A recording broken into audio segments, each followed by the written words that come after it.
So ipakita ko nga pala sa inyo kung paano kami nakakatipid sa mineral water. So usually bumibili tayo ng mga ganitong galon ng mineral water, ganitong galon ng mga mineral water, which is 25 pesos to 35 pesos.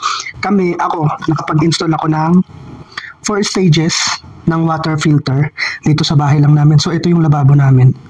Ito yung water filter namin na 4 stages na siya. Ang unang sinasala nito, ang equipment na nandito sa loob is yung kulay puti, which is nagsasala siya ng sediment, rust, mga sands na sumasama dito sa tubig natin.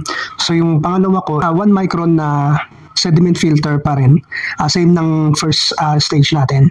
So ito 5 micron, ito 1 micron. Ang gitna ko naman is yung granulated activated carbon, which is durog na carbon or durog na uling, para nasasala niya yung amoy, yung lasa, i-improve niya yung mga chlorine, tinatanggal niya.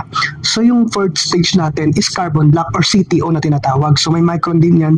So I choose 1 micron na carbon black. Ang sinasala niya, same ng third stage na sinasala niya. So ito, polishing na lang to.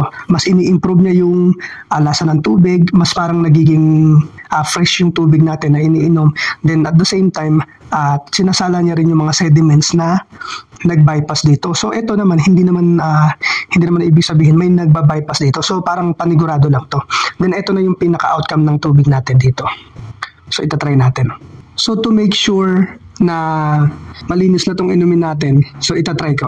Ito yung tubig. Walang laman yan ha. Or wait lang. So gamit na lang tayo ng glass para sigurado na walang laman. So ito.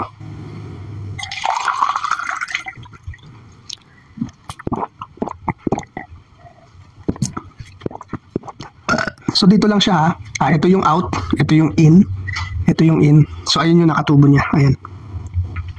So pag ganun yung tubo niya, ayun o. So talaga naka-install siya sa may nilad.